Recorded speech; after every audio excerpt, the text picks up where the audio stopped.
नमस्कार, मैं हूँ एकता तिवारी नमस्कार, मैं हूँ भीमसेन सिंह उज्ज्वल।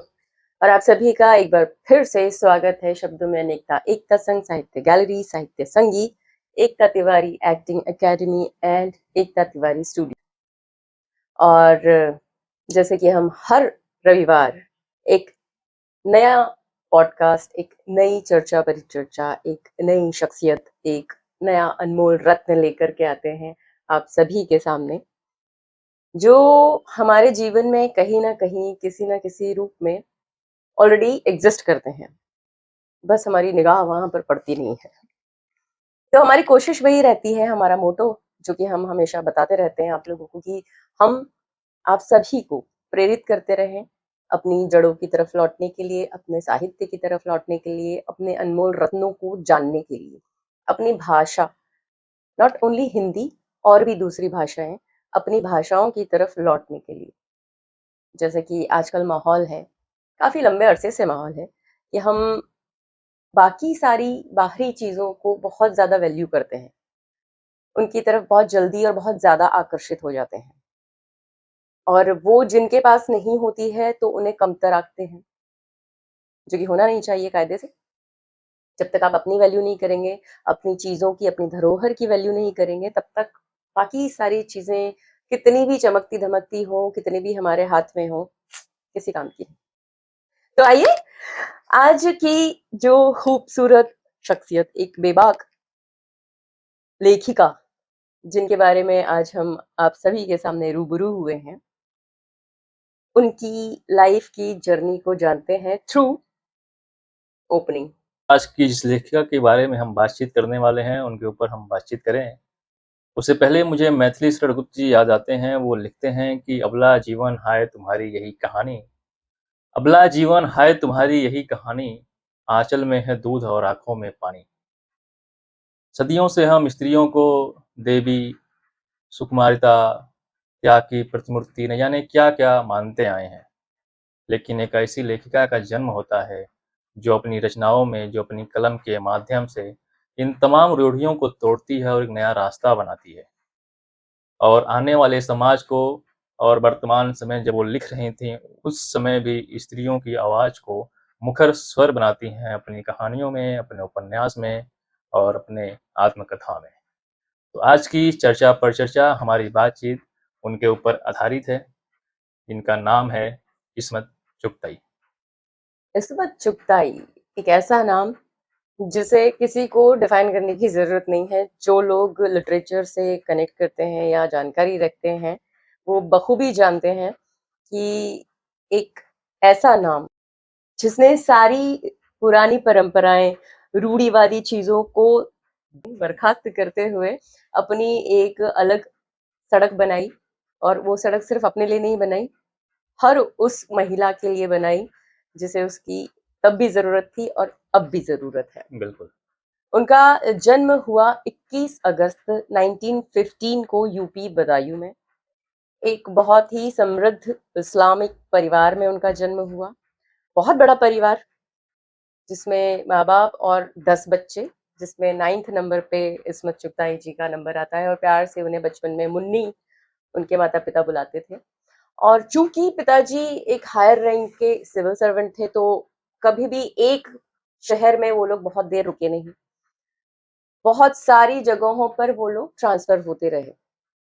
आगरा, जोधपुर, लखनऊ और भी, मतलब ऐसी जगहों पे जहाँ पर अलग-अलग तरीके के जीवन को उन्होंने देखा, जो उनकी कहानियों में आपको नज़र भी आएँगी, जो लोग पढ़ चुके हैं या जो अब आगे पढ़ेंगे। आप बहुत सारी फ़िल्मों में भी देखा होगा, तो वो कहानियाँ और किस्से हैं, वो उन्होंने अपने ही जीवन से उठाए हैं। सिर्फ़ अपने नहीं, अपने इर्द-गिर्द के जीवन से, और पर्टिकुलरली महिलाओं के जीवन से, क्योंकि वो कुछ पैदा ही ऐसी आत्मा को लेकर के हुई थी, जो बहुत ही क्रांतिकारी, बहुत ही लड़ाकू किस्म की, रूढ़िवादिताओं को तोड़ने वाली, हर चीज़ पर सवाल उठाने वाली, अपनी चीज़ों को अपनी ज़िद से पा लेने वाली। बचपन कुछ ऐसा बीता कि इतने सारे भाई-बहनों के बीच में कौन ज़्यादा लाडला है, कौन कम लाडला है, ये तो कहना मुश्किल है जब इतने सारे बच्चे होते हैं तो। तो उन्होंने अपनी जगह बचपन में ही अलग से बना ली कि एक लिमिटेड एजुकेशन के बाद जब कहा गया कि अब आप बाकी घरेलू चीज़ों पर ध्यान दें, तो उन्होंने साफ तौर पर कह दिया कि हेलो, मुझे तो पढ़ना है और अगर आप पढ़ाएँगे नहीं तो मैं भाग जाऊँगी। कहाँ भाग जाओगी? पिताजी ने पूछा, तो बोलती हैं कि मिशन मिशन स्कूल में भाग जाऊँगी। वो क्या होता है? तो बोला क्रिश्चियनों का स्कूल होता है। वहाँ कैसे जाओगी? बोले रेल से जाऊँगी। रेल का कहाँ तक, रेल तुम्हें कहाँ तक ले जाएगी? तो बोले वो स्कूल तक ले जाएगी और मैं वहाँ पे एडमिशन लूँगी और मैं वहाँ पे अपने तरीके से पढ़ाई-लिखाई करूँगी। तो इस तरह की ज़िद्दी वो खुद अपने रास्ते बनाने वाली बचपन से ही थी। अल्टीमेटली पिताजी को 8th के बाद उन्हें पढ़ाना पड़ा और वो अपने समय की पहली ऐसी, अपने परिवार में ही नहीं, अपने पूरे सोसाइटी में फीमेल थी जो हाईली एजुकेटेड थी। उन्होंने अपना बीए कंप्लीट किया and bachelors in teacher education भी उन्होंने उस वक्त में कंप्लीट किया। So she was the first highly educated women in her family and surrounding. उसके अलावा इतने सारे किस्से हैं उनके बचपन के और आजीवन के। बचपन के हम पहले कर लेते हैं बात कि वो कभी भी गुड्डे गुड़ियाओं से नहीं खेली। अपने भाइयों के बैट बॉल और जो भी सारे खेल होते थे वो सारे उन्हें खेलने होते थे उनसे पहले छीन करके। पेड़ों पर चढ़ना, कूद फांद करना, हर चीज के लिए मार खाना, लेकिन बावजूद उसके निडर होकर बार बार वो सब कुछ करते रहना। ये रही हमारी इस्मत चुगताई। और उनकी सारी की सारी लिखाइयों में भी आपको ये सारी उद्दंडता जिसे कहते हैं हमारे समाज में, वो साफ तौर पर नजर आएगा। वो बहुत ही प्रोग्रेसिव राइटर रही। प्रोग्रेसिव राइटर्स मूवमेंट की पहली कड़ी या बहुत अहम कड़ी वो है इस्मत चुगताई। उनके बहुत खास मित्र सारे के सारे राइटिंग एसोसिएशन से थे, राइटिंग इंडस्ट्री से थे और जिनके खास नामों की मैं बात कर रही हूँ, मंटो साहब का नाम तो सभी जानते हैं। तो सादत हसन मंटो जी उनके खास सम खास इसलिए हुआ करते थे क्योंकि जिस तरह की ये जिद्दी अड़ियल बेबाक, उसी तरह के वो जिद्दी अड़ियल बेबाक, और दोनों की मित्रता और प्रेम कहें एक तरीके से, उनके क्राफ्ट के वजह से एक दूसरे के प्रति वो प्रेम, वो सम्मान था। और वो दोस्ती भी इतनी घनिष्ठ इसी वजह से थी कि भाई आप इतने बेबाक लिखते हैं, आपको सैल्यूट है। और भाई साहब कहते थे कि मैडम आपको सैल्यूट है कि आप मोहतरमा होकर भी इस समाज में इतनी बेबाकिता से लिखती हैं और अपनी बात को कहती हैं। तो ये थी हम उनकी प्लेटोनिक फ्रेंडशिप। बाकी तो समाज है, 70 जुबान 70 बातें। तो इस तरह की हमारी इस्मत चुगताई तब से लेकर अब तक रही, यानी अंत तक रही। उनकी बहुत सारी और चीजों की हम बातें छोटे छोटे तौर पर करेंगे। उन्होंने जितनी भी उनकी लिखाई है, जैसा कि हम अभी मैंने कहा कि उनकी राइटिंग में आपको मिलता है फीमेल्स की लाइफ के ऊपर, जेंडर इनइक्वालिटी के ऊपर, मीडियोकर सोसाइटी के ऊपर, पेट्रार्की के ऊपर, क्लास डिवीजन और पता नहीं किन किन पाखंडी चीजें जो होती हैं हमारे समाज में, उन पर उनकी राइटिंग्स हमेशा रही। सबसे ज्यादा उनकी जो कहानी जिसके ऊपर फिल्म तब भी बनी और एक भाषा में नहीं कई भाषाओं में बनी, और आज की डेट में भी उनकी उस लिखाई के ऊपर कई सारी फिल्में बनी। लिहाफ उस लिखाई का नाम है, उस कहानी का नाम है। और जो मैं कह रही हूँ कि फिल्म लिहाफ, लिहाफ कहानी के ऊपर बहुत सारी फिल्में बनी हैं और इंस्पायर्ड बाय लिहाफ, जिसमें से एक आपकी नंदिता दास जी की और अपनी शबाना आजमी जी की दाग दफार जो बनी थी। Yeah.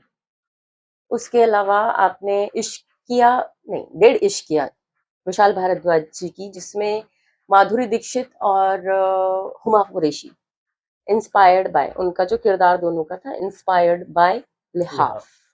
और भी कुछ फिल्में हैं आज की तारीख की जिसमें लिहाफ के से इंस्पायर होकर के वो ट्रैक उठाए या लिखे गए हैं, गढ़े गए हैं। और उस समय तो ऑफ कोर्स और भी ये द मोस्ट कंट्रोवर्शियल लिखाई, जिसकी वजह से उनके ऊपर कोर्ट केस हुआ। उन्हें कई सालों तक उस लिखाई के चलते, उस कहानी के चलते, इस मुकदमे के चलते लोगों के ताने सुनने पड़े, सोसाइटी के अपशब्द सुनने पड़े, जाने क्या क्या उनके बारे में लिखा गया, कहा गया। लेकिन उन्होंने उन सब चीजों को हँसी-ठिठोली में हँसते-खेलते सिगरेट के साथ धुएँ में उड़ाते हुए अपने दोस्तों के बीच अपने आप को मज़ाक बना कर के मतलब उस बात को मज़ाक बना कर के खुद हँसी उड़ाई, खुद मज़े लिए कि कोई और मज़े ले रहा है तो हम क्यों नहीं लें अपने आप के मज़े।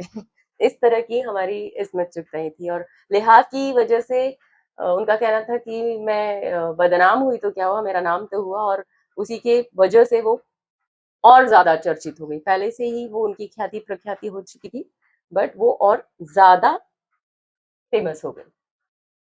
आप इसकी लिखाई के बारे में कुछ आपके पास एक इंसिडेंट था? हर लेखक यूँ तो अपने जीवन काल में बहुत सारी कविताएँ, बहुत सारी कहानियाँ, बहुत सारे उपन्यास और लिखता है। हुँ, लेकिन उसके जीवन से कोई एक ऐसी रचना होती है जो उसके पूरे जीवन से चिपक जाती है, उसकी मकबूलियत से उसकी पहचान बन जाती है। हुँ, ऐसा ही वाक़या हुआ इस्मत चुगताई जी के इस बिसा जिन्हें हम प्यार से इस्मत आपा कहते हैं। जिसका आप बात कर रही थी लिहाफ़ कहानी की, तो उसके ऊपर कोर्ट से एक फरमान आया था कि इस कहानी में अश्लीलता है। हुँ, तो साल था दिसंबर 1944 का। एक वाक़या है जो मैं पढ़ के सुनाना चाहता हूँ आप लोगों के साथ में, कि शाम के करीब 4 बजे इस्मत चुगताई के घर की घंटी बजी। नौकर ने दौड़कर आया और बताया कि बाहर पुलिस खड़ी है। इस्मत चुगताई जी के पति शाहिद बाहर आए। उन्होंने पुलिस वालों से पूछा, "भाई माजरा क्या है?" पुलिस इंस्पेक्टर ने कहा कि हम समन लेकर आए हैं। शाहिद ने बड़े मासूमियत से पूछा कि किस बात का समन? किसके लिए है? उन्होंने पूछा, "इस्मत चुगताई के लिए।" हुँ, उसे सामने लाइए। समन लेकर वो बाहर खड़ा रहा। इस्मत चुगताई अपने वो आत्मकथा माई फ्रेंड माई एनिमी में लिखती हैं कि मैं दरवाजे तक नंगे पाँव आई। मैंने पूछा, "ये किस तरह का समन है?" पुलिस वाले ने कहा, "आप खुद पढ़ लीजिए।"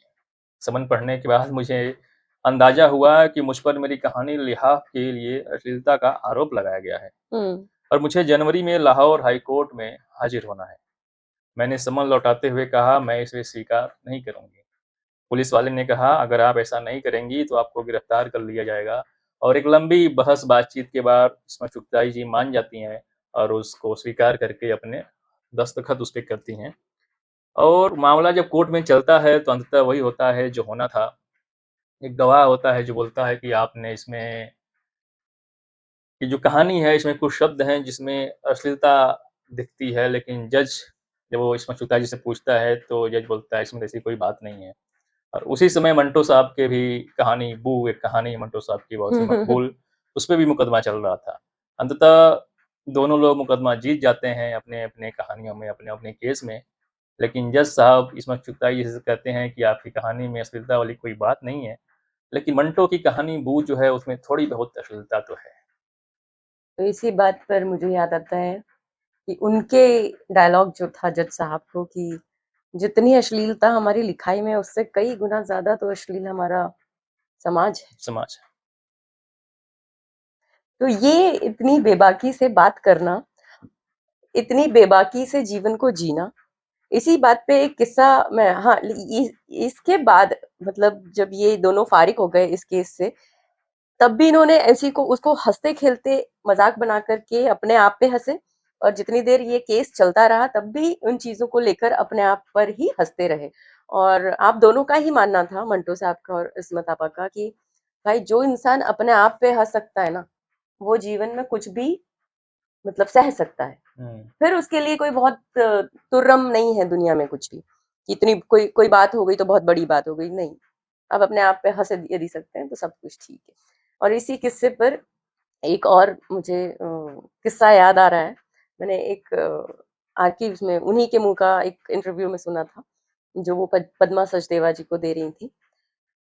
एक बार किसी मार्केटिंग करने गई थी किसी मार्केट में, वो मुंबई की ही बात कर रहे हैं हम। तो लौटते जब सामान-वामान लेकर लौटना था घर तो एक बड़ी-सी गाड़ी जब बड़ी गाड़ियाँ, हुँ। चमचमाती बड़ी गाड़ियाँ कम हुआ करती थी। तो एक बड़ी गाड़ी आकर के इनके पास आकर के रुक गई, खड़ी हो गई और बोलते हैं चलें? तो इन्होंने भी कह दिया चलो, बैठी और चल दी। अब वो जो मोहतरम थे उन्होंने कहा कि कहाँ चलेंगी? किसी होटल-वोटल चलते हैं। तो इस्मत आपा कहती है अरे होटल-वोटल क्या चलना है वहाँ अच्छे से बातचीत नहीं हो पाएगी, घर ही चलते हैं। तो इस्मत आपा ने उन्हें डायरेक्ट किया और अपने घर का रास्ता बताया और अपने घर पहुँचे। घर पहुँचे और जाकर के वो अपना सामान लेकर के अंदर जाती गईं और अपने जो नौकर थे उसको आवाज़ लगा कर कहा कि हमारे जो मेहमान हैं उनको बिठाओ और ठंडा और नाश्ता लगाओ, उन्हें उनका स्वागत करो ज़रा। और वो अपना सामान लेकर के अंदर चली गई। अब वहाँ पर जितने भी उनके हस्बैंड बैठे हुए थे शाहिद साहब, और भी फ़िल्म इंडस्ट्री के दिग्गज लोग बैठे हुए थे। और वो लोगों ने भी कोई तवज्जो नहीं दी कि कौन अजनबी आया है और कौन नहीं आया है। अब जब वो अंदर चली गईं और जब तक वो भाई साहब खड़े ही थे, बैठे भी नहीं थे मोहतरम, और इतने में ही उनके हस्बैंड ने उनसे आवाज़ लगा कर के पूछा, "अरे इस्मत, इतनी देर कहाँ लगा दी भाई? तुम जहाँ जाती हो तुम वहीं की होकर रह जाती हो।" तब उनके सटन्ने खुल गए, उड़ गए सारे। ये वो इस्मत है, वो फेमस राइटर इस्मत चुगताई। और वो भाई साहब, वो मोहतरम बिना कुछ कहे, बिना कुछ पानी पिए वहां से चुपचाप निकल के गायब हो गए। अब सोचिए, ये इस तरह की बेबाक किस्म की जिंदगी वो जीती थी, बिना इफ बट के। जो मन में आया वो किया।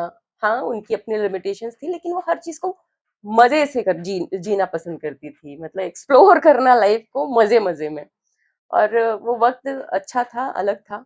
आज का वक़्त अलग है, आज इतना आसान नहीं है चीज़ों को लाइफ़ को उस तरीके से एक्सप्लोर करना जैसा उन्होंने किया। बिल्कुल। और ये सारी इंसिडेंट्स वो जो करती रहती थी अपनी लाइफ़ के साथ, अपने इर्द-गिर्द जो देखती थी वो तो अलग है ही, जो अपनी लाइफ़ के साथ वो करती रहती थी, वो भी सारा उनकी उनकी लिखाई में आपको नज़र आएगा। खुला-खुला सा, साफ-साफ सा। अब आते हैं उनकी कुछ उपन्यास और कहानियों पर, जो जिसकी वजह से वो इतनी ज़्यादा ख्याति पाई है। टेढ़ी लकीर उर्दू साहित्य का सबसे प्रसिद्ध काव्य है, काव्य बोल रही हूँ। उर्दू साहित्य का सबसे महत्वपूर्ण उपन्यास है।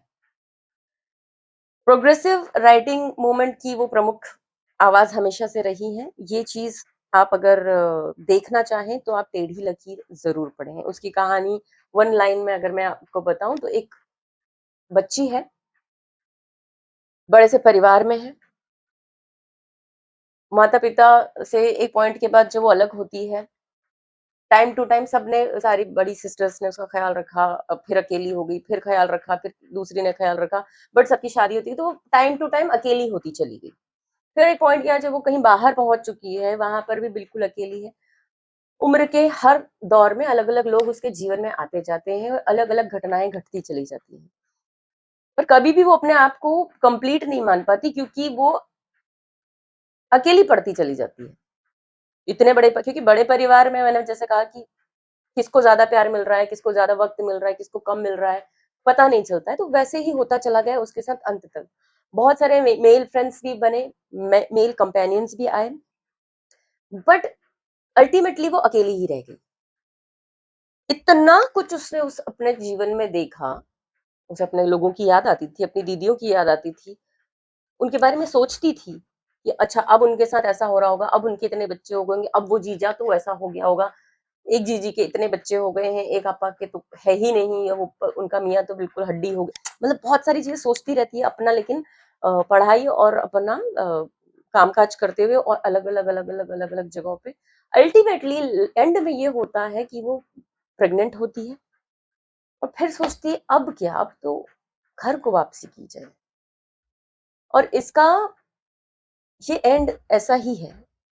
लेकिन जब आप इसको पढ़ेंगे, टेढ़ी लकीर, उर्दू उपन्यास है ये, क्रुक्ड लाइन, ये इंग्लिश में आपको कॉपी मिल जाएगी जो लोग हिंदी में नहीं पढ़ना चाहते। उसमें एक बहुत सारे लोगों का मानना ये है कि ये उनके अपने जीवन पर है, और वो उनके खुद के भी एक शब्द है कुछ जो नॉवल में भी है और उन्होंने बैक पेज पर भी लिखे हैं। इस्मत चुगताई का यह उपन्यास कई अर्थों में बहुत महत्व रखता है। पहला तो ये कि ये उपन्यास इस्मत के और सभी उपन्यासों में सबसे सशक्त है।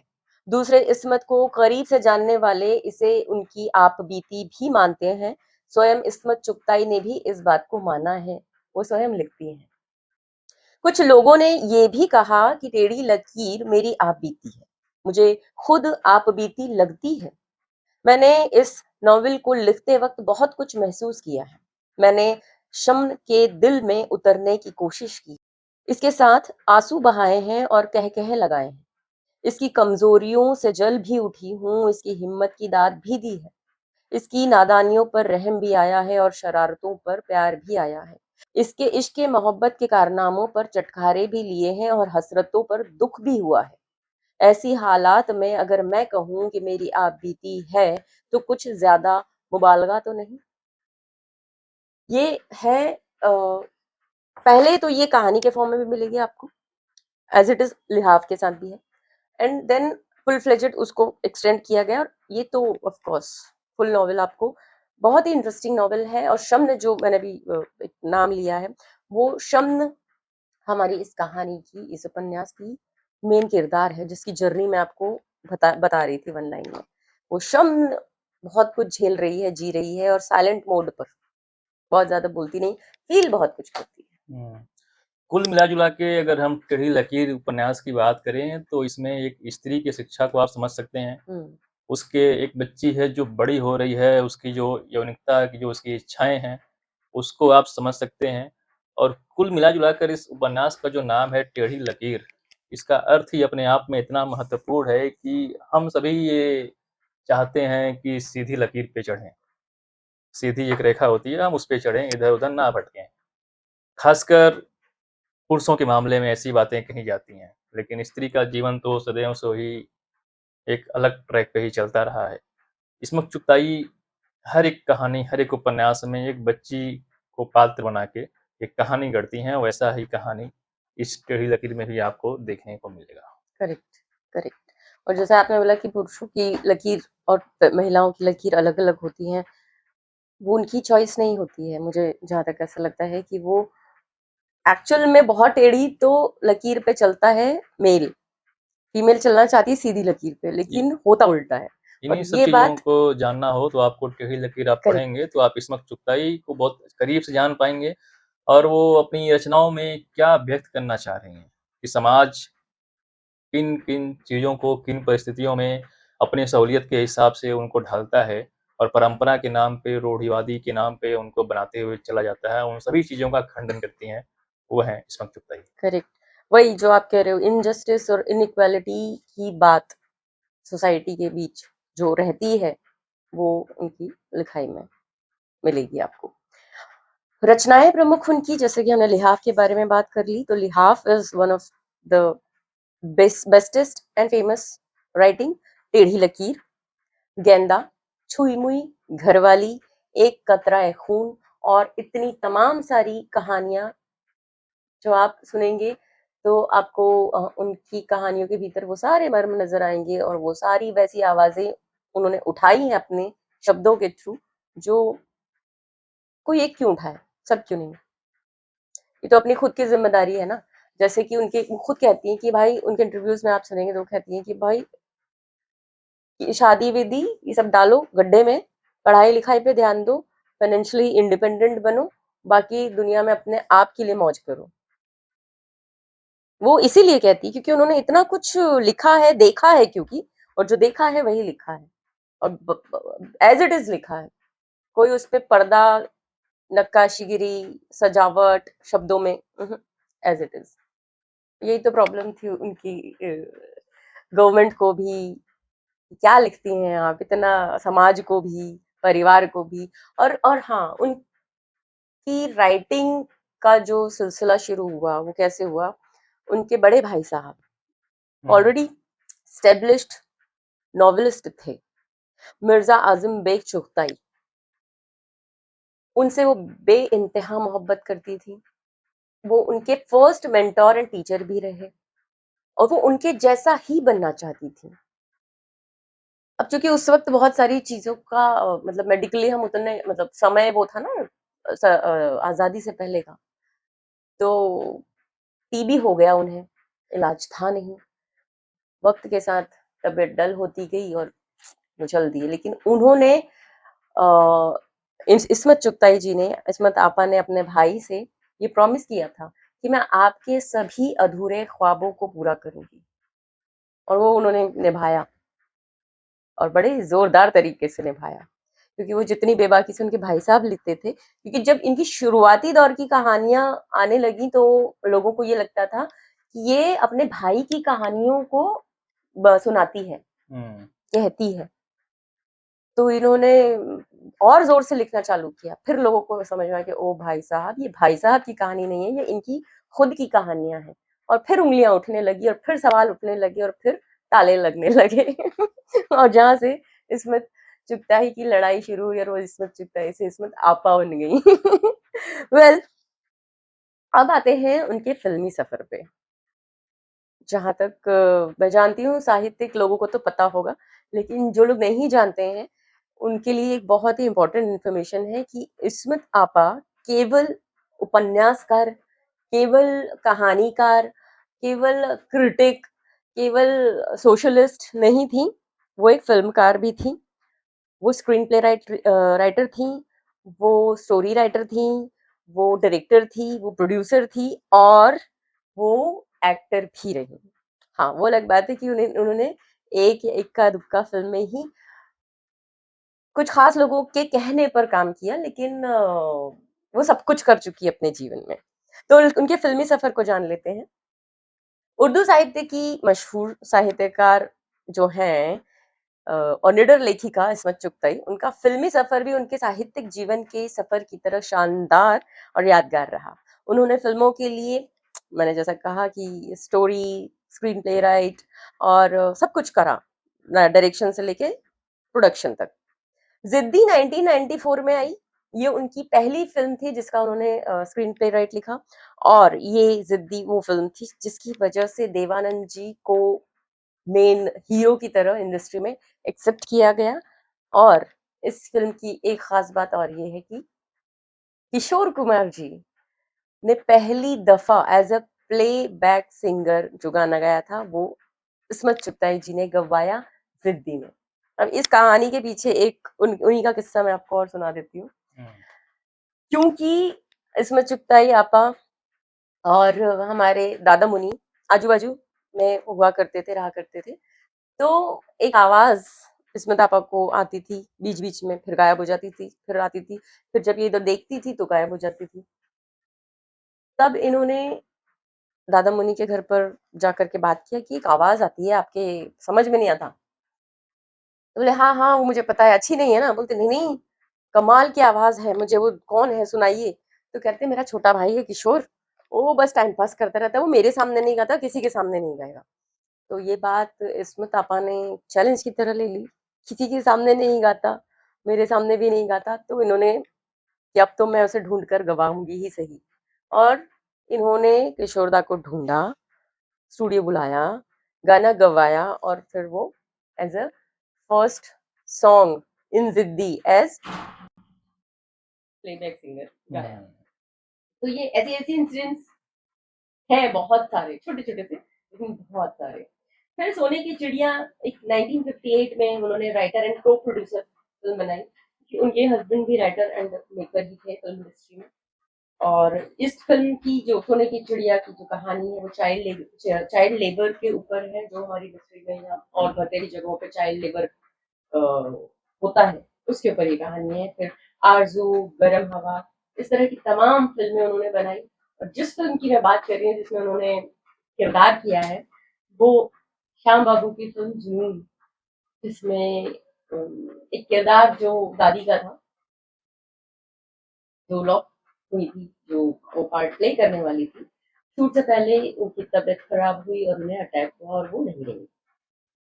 तो श्याम बाबू ने इनसे रिक्वेस्ट की कि भाई बहुत नुकसान हो जाएगा, करना तो पड़ेगा, हेल्प करना तो पड़ेगा। तो उन्होंने कहा ऐसे कैसे, मैं तो अदाकारा नहीं हूँ, मैं तो नहीं कर पाऊँगी और बहुत सारी इस तरह की बातें कही। ठीक है, फिर भी मैं घर में बात करती हूँ और तब तक तो उनके बच्चे भी थी, दोनों बच्चियों में से बड़ी बच्ची जो है सीमा शाहनी, उनसे उन्होंने बात की क्योंकि उनका कहना था कि जो भी मैं करती थी मैं अपनी बच्चियों से पूछती थी और फिर हमारी रज़ामंदी से वो होता था और जब उनको बच्चियों को कुछ करना होता था, तो वो लोग मुझसे बात करती थी और हमारी रज़ामंदी से वो करती थी। तो सीमा जी ने कहा कि बिल्कुल कीजिए, शाम में निकल के फ़िल्म, तो ये तो बहुत बड़ी अपॉर्च्युनिटी है, आपको तो करनी चाहिए।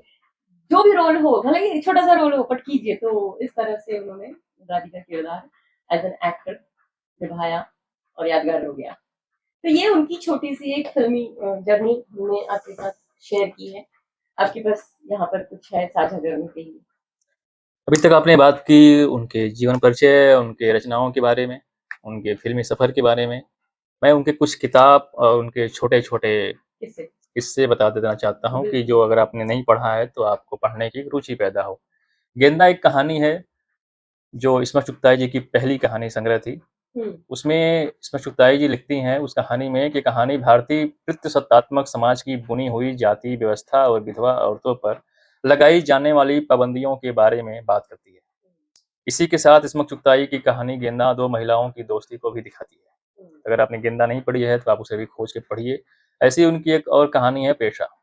उसमें इस्मत आपा लिखती हैं कि कहानी पेशा दिखाती है कि कैसे पितृसत्तात्मक समाज की सोच की वजह से एक महिला दूसरी महिला के प्रति नफ़रत का भाव रखती है और पितृसत्तात्मक समाज की बनाई हुई सामाजिक संरचना को बरकरार रखती है। हुँ, इस कहानी में बताया गया है कि किस प्रकार पितृसत्तात्मक समाज ने अच्छी और बुरी औरत की अपनी सुविधानुसार एक परिभाषा तय कर दी है। ऐसी एक और कहानी है घरवाली। उसमें इस्मत आपा लिखती हैं कि कहानी शादी के बंधन में बंधे मिर्जा और लाजो की है, हुँ, जिसमें लाजो अपनी शारीरिक ज़रूरतों और इच्छाओं को लेकर खुले मिजाज की है। वहीं उसका पति मिर्जा लाजो को पितृसत्तात्मक समाज की एक अच्छी महिला की परिभाषा में ढालने का प्रयास करता रहता है। ये कहानी समाज की एक आदर्श महिला की परिभाषा की अवहेलना करने के साथ-साथ शादी की संस्था पर सवाल भी उठाती है। ऐसी एक और कहानी है एक शौहर की खातिर। उसमें लिखती हैं कि ये कहानी एक व्यंग है, जो समाज के उस पहलू की बात करती है जिसमें एक औरत की पहचान उसके पति के ही इर्द-गिर्द ही टिकी है। ये हुँ, कहानी दिखाती है कि पितृसत्तात्मक सोच की जड़ें इतनी गहरी हैं कि एक औरत के लिए भी दूसरी औरत का अस्तित्व उसके पति तक ही सीमित है। ऐसी एक और कहानी है चौथी का जोड़ा। उसमें लिखती हैं इस्मत आपा कि ये कहानी है एक माँ और उसकी 2 बेटियों के इर्द-गिर्द रची गई है। चौथी का जोड़ा एक माँ की अपनी 2 जवान बेटियों की शादी को लेकर उत्सुकता और इंतजार की कहानी है, जिसमें शादी का जोड़ा कफन में तब्दील हो जाता है। इस्मत चुगताई ने इस कहानी में दिखाया है कि किस तरह पितृसत्तात्मक सोच शादी के लिए अपनी बेटियों को अंधविश्वास के कुएं में झोंक देता है। और अभी जिस कहानी की हम बात कर रहे थे जो 1941 में आई थी लिहाफ, जिसके लिए उन्हें खासा पहचान मिली, जिसकी मकबूलियत से वो जानी जाती हैं और जिसके लिए उन्होंने मुकदमे का दंश भी झेला। हुँ, उसमें इस्मत चुगताई लिखती हैं कि ये विवादास्पद कहानी लिहाफ आज़ादी के बहुत पहले साल 1941 में अदब-ए-लतीफ़ में छपी थी। उनके लेखन में नारी देह का वर्णन किसी पुरुष की वासना भरी नज़र के लिए किसी वस्तु के रूप में चित्रित ना होकर एक स्वतंत्र अस्तित्व के रूप में किया गया है। तो कुल मिला-जुला कर अगर आप इस्मत चुगताई की लिखाई को आप जानना चाहते हैं, तो उसमें आपको कुछ चीज़ें प्रमुखता से दिखाई देंगी। एक तो सत्तात्मक सोच के ऊपर वो करारा अपना प्रहार करती हैं, स्त्री शिक्षा की बात करती हैं, समलैंगिकता की बात करती हैं जिसको आम लोग बातचीत नहीं करते हैं, उस पे खुल के बातचीत करना पसंद नहीं करते हैं, चीज़ों को छुपा लेना चाहते हैं। ऐसे में वो एक छोटी बच्ची को पात्र बना के लिहाफ में उस पूरी एक कहानी को दिखाती हैं कि छोटी बच्ची है, अपने आस-पास ऐसा होता हुआ देख रही है। अगर आप लिहाफ पढ़ेंगे या उनकी और भी कहानियाँ अगर आप पढ़ेंगे, तो आप इस्मत आपा को और उनकी रचनाओं को, उनकी कहानियों को बहुत करीब से जान पाएँगे। और ये तो उन्होंने आपने बताया कि उनकी कहानियों में किस तरह की लिखाई आपको पढ़ने को मिली। इसके अलावा आपको उनके इंटेलेक्चुअल को जानना है कि किस तरह सोसाइटी को देखती थी, पॉलिटिकल जो कंडीशंस उस वक़्त, जो मोमेंट्स उस वक़्त चल रहे थे, वो सारी चीज़ें, finances, education, family orientation, patriarchy, a, what not, वो सारी चीज़ें इक्वली अब उन्होंने बड़ी खूबसूरती से समेटी हैं अपने बेबाक तरीके से। उसमें कतई आपको केवल एक धर्रा नज़र नहीं आएगा कि अच्छा सिर्फ़ खुलापन ही है, सिर्फ़ महिलाओं के ऊपर ही है या फेमिनिस्ट पॉइंट ऑफ व्यू से ही है, नहीं, ऐसा कुछ भी नहीं है। आपको एक एग्ज़ाम्पल के लिए मैं आपको एक छोटी-सी पैराग्राफ बताती हूँ। एक और बहुत ही ज़रूरी बात है कि आजकल की जो महिलाएँ, जो लेखिकाएँ हैं, जो स्त्री विमर्श पे लिख रही हैं, चाहे वो कविताएँ लिख रही हों, कहानियाँ लिख रही हों या उपन्यास लिख रही हों, उनको ख़ास तौर पे इस्मत चुगताई हो गईं या मिथिला गर्ग हो गईं या ममता कालिया हो गईं या मनु भंडारी हो गईं, उनको पुरानी जो हमारे रचनाकार हैं, उन्हें पढ़ना चाहिए कि वो किस तरीके से स्त्री विमर्श की बात करते हुए पितृसत्तात्मक सोच को करारा जवाब देते हुए भी गाली-गलौज या पुरुषों को नीचा नहीं दिखाती हैं, जो एग्ज़ैक्टली। आजकल की स्त्री विमर्श के नाम पे लेखिकाएँ जो हैं, वो करती हैं। हुँ, और एक और बात मुझे याद आ रहा है जैसे कि अगर हम बात करते हैं हिंदी साहित्य में, तो एक छायावाद आता है जिसमें महादेवी वर्मा आती हैं, जिसमें प्रसाद आते हैं। मित्रानंदन पंत आते हैं। वैसे ही अगर हम उर्दू साहित्य की बात करें तो 4 नाम बहुत प्रमुख नाम हैं, जिसकी अभी हम बात कर रहे हैं मंटो साहब, इस्मत चुगताई जी। ऐसा एक 2 और नाम है उपेंद्र नाथ अस्क और राजेंद्र सिंह बेदी। लेकिन जो आलोचक हैं, इन 4 नामों में से 2 नाम मंटो और इस्मत आपा को सबसे प्रमुख आला दर्जे का उर्दू साहित्य में स्थान देते हैं। और लोग आपस में इस तरह से मजाक भी, मतलब मंटो जी कहते थे इस्मत आपा से हमेशा, भाई तुम टेंशन बहुत लेती हो यार। और यही बात कह कह कर उन्होंने इन्हें इतना ज्यादा सहज, पहले से ही वो, मैंने हम लोग जैसे बात कर रहे हैं बता रहे हैं, जो हमने देखा पढ़ा कि वो ऑलरेडी वैसी ही थी, लेकिन उन्हें और बहुत ही ज्यादा सहज ये बात कह कह कर सादर हसन मंटो जी ने कर दिया। मतलब एज अ मैंने कहा ना, प्लेटोनिक फ्रेंडशिप इतनी गहरी थी उनकी कि बिंदास, आज की तारीख में हम कहते हैं ना यार, ये बात हम तुमसे नहीं कहते थे, लॉन्डो की बात है। तो वो उनके लौंडा दोस्त होते ना आपस, वैसी वाली दोस्ती उनकी, जिसकी वजह से वो और बेबाक हो गई और सहज तरीके से अपनी चीजों को कहती थी। ओके, तो ये जो मैंने आपसे कही कि वो सारी चीजें ही नहीं, और भी उनकी लिखाई में दूसरा रूप आपको जानकर, हमने लास्ट एपिसोड में ही बात की थी कि जब तक परसाई साहब के ये शब्द, हाँ परसाई जी की ही बात है ये कही हुई कि आप जब तक आप अपने ज्ञान को, अपने एक्सप्लोरेशन को सबको एक समाहित कर नहीं कर पाते, या सही तरीके से एनालाइज नहीं कर पाते इन सब चीजों को समेट के, तब तक आप एक बढ़िया रचनाकार नहीं बन सकते। तो वो पॉइंट आपको आपकी लिखाई में, इस्मत आपा की लिखाई में दिखाई पड़ेगा, सभी पुराने राइटर्स की लिखाई में दिखाई पड़ेगा। उनके पास नॉलेज भी है, वो एजुकेटेड भी है, उनको हर चीज को एक्सप्लोर करना भी आता है, अपने एक्सपीरियंसेस को कल्मिनेट करके उन चीज को बहुत तरीके से एनालाइज करके आपको कुछ सिखाने के लिए अपने रचना में उतारना किया। बिल्कुल। तो वो चीज यहाँ पर आप देखिए, वो छोटी सी चीज आप पढ़ेंगे यहाँ इस वाले पैराग्राफ में। यहाँ पर शाम को सरकार की तरफ से सारे गांव को सरकार की जीत की दुआएं मांगने का हुक्म मिला। मंदिरों में घड़ियाल झंझना उठे और मस्जिदों में अजानें गूंजी। मगर इन मुर्दा दिल किसानों के लिए मगर इन मुर्दा दिल किसानों के दिल खामोश रहे। वो क्या किसी की दुश्मन को कोसों को खोद अपने दुश्मनों की दराजी उम्र की दुआएं मांगते आए हों। रात का खाना पुरलुफ्त रहा। जमींदार साहब ने शिकार भुनवा लिया था और ताजा घी लगी रोटियां मौजूद थीं। रात गए ये ग्रामोफोन बजता रहा और सुबह होते ही वापस लौट आए। पहली किस्त कौम सुधार की बुरी न रही। तन्हाई ने अखबार की रफीक बना दिया। वैसे अखबार हो भी तो गए थे दिलचस्प। यूरोप में जो अखाड़ा जमता जा रहा था उसके बारे में छोटी सी खबर भी हलचल मचा देती। जर्मनी के लंबे चौड़े दहाने में मुल्क फिसलते जा रहे थे। सरकार गुलाबी अफशा पर स्याह बादल मंडरा रहे थे। हिटलर की हवस बढ़ती जा रही थी। दुनिया की बही ख्वाह सरकार घबरा चली थी। इतने बरसों में जो कुछ किया धरा था उस पर पानी फिरता दिखाई दे रहा था। किसी का भरोसा नहीं। यही जर्मनी जिससे 20-22 साल पहले हक परस्तों ने नाक रगड़वा ली थी, आज मस्त हाथी की तरह रौंदता चला आ रहा था। ये पर्टिकुलर पैराग्राफ जिस इंसिडेंट में हो रहा है, वो एक शम्स की जो जर्नी हम बात कर रहे थे, वो जर्नी में एक जगह पर है, और जो आता है अच्छे से मिलती है, वक्त बिताती है, रुका तो रुका, नहीं रुका तो वो आगे से बहुत ज्यादा। तो अभी उस मोमेंट पे ये पैराग्राफ आपको इसलिए मैंने शेयर करा कि ये पॉलिटिकल जो सिचुएशन चल रही है, not only in nation but internationally, आपको जब तक नॉलेज नहीं है तब तक आप कहेंगे क्या।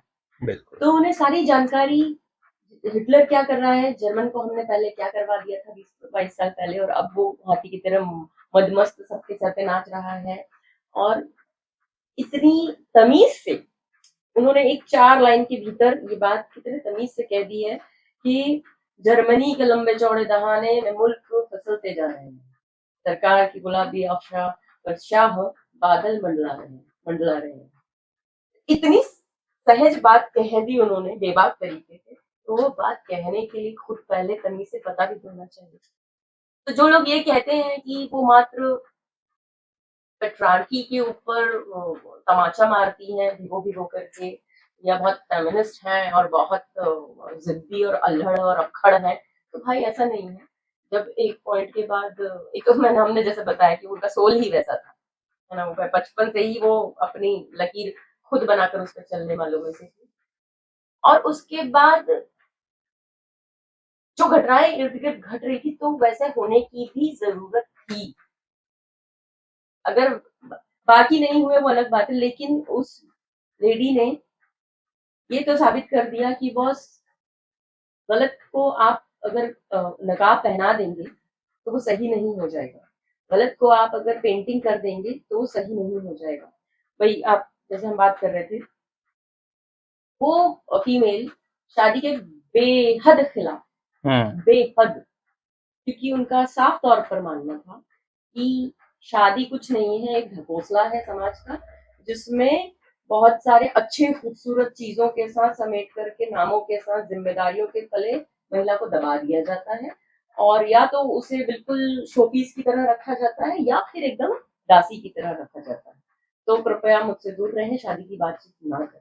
बट वही कि जिसका नसीब जहाँ जो लिखा हो, तो शाहिद साहब टकराए उनसे फिल्म इंडस्ट्री में जब वो मुंबई पहुंची, और फिर तो यही रह गई, है ना। तो जब उन्हें उनसे मुलाकात हुई वैसे ही गेट टुगेदर और सर्कल में, वक्त बीता, समझा एक दूसरे को, उन्होंने देखा, तो उन्हें समझ में आया कि नहीं, ये व्यक्ति ना तो पपेट की तरह आपको सजा धजा के रखने वाला या नजरिया रखने वाला फीमेल के प्रति, और ना ही उसे दासी की तरह ट्रीट करने वाला है। कि इक्वालिटी वाली जो उनका बात हर बात पे आती थी, वो वहां पर था। तो इस करके उन्होंने शादी जैसे उस बंधन में बंधना स्वीकार किया जिसकी वो टोटली खिलाफ थी, और शर्तों पे शादी की गई। शर्तें मतलब ऐसी नहीं कि लिखा पढ़ी वाली शर्तें, जुबानी शर्तें की, बस लिखाई के मामले में कोई, मतलब कामकाज के मामले में कोई सवाल नहीं उठाया जाएगा। और अल्टीमेटली हुआ भी यही। एक पॉइंट पर शाहिद साहब ने कहा भी कि भाई, अब तो मैं अच्छा बढ़िया सब चलता है मेरा, तो तुम लिखना बंद कर दो। तो उन्होंने, एक्सक्यूज मी, हेलो, तुमसे बड़ा नाम मेरा है, तो बंद करना है लिखाई तो तुम करो, मुझसे दोबारा, आज तो कहती दोबारा ये बात मत कहना। और हुआ भी यही कि वो दोनों ने बहुत अच्छा जीवन साथ में बिताया। ऑफकोर्स लड़ाई झगड़े, प्यार मोहब्बत, नोक झोंक वो अलग बातें हैं, बट उनकी क्रिएटिविटी को, उनकी इंडिपेंडेंट सोच को उन्होंने कभी क्वेश्चन नहीं किया। उन्होंने इनफैक्ट एक से एक बढ़कर एक बेहतरीन खूबसूरत दुनिया जहान के पेन खरीद खरीद करके वो लाते थे इस्मत आपा के लिए, ताकि वो अपना काम करती रहे। और कमाल का जीवन साथी उन्हें मिला, कभी भी उन्हें अफसोस नहीं हुआ इस बात का कि मैंने शादी की। ये थी उनकी छोटी सी एक ऐसी वाली जर्नी जो हमें तो बहुत इंस्पायर करती है। हमें लगता है कि दुनिया जहान को इंस्पायर करती है। हमारे पास एक बहुत इम्पोर्टेंट सेगमेंट बचा है उनके अवार्ड्स के बारे में। तो उनके अवार्ड्स के बारे में हम बात कर लेते हैं, लाइन से चलेंगे, ईयर वाइज नहीं, जो यहाँ पर हमारे पास लिस्ट है उसके हिसाब से। तो इस्मत आपा को पद्मश्री मिला 76 में। फिल्म और सिनेमा अवार्ड्स के बारे में बात करें तो उन्हें गरम हवा फिल्म के लिए नेशनल अवार्ड मिला, जो कि उन्होंने शेयर किया विद कैफी आजमी साहब।